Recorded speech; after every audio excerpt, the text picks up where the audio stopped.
Hello everyone, welcome back to another video. Today I will show you how to check the Telegram block list. So for this, just open the Telegram app on this Android device. Now how will you find the block list? Just go in the top left corner of three lines of settings. Now click to settings. Third last option is the settings. And now click to privacy and security.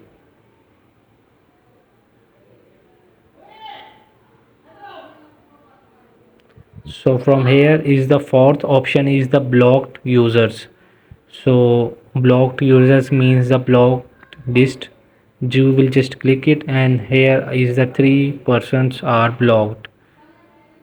So from here this is how to find the block list on Telegram. So hope this video help you. Please don't forget to like and subscribe and get notified for more videos.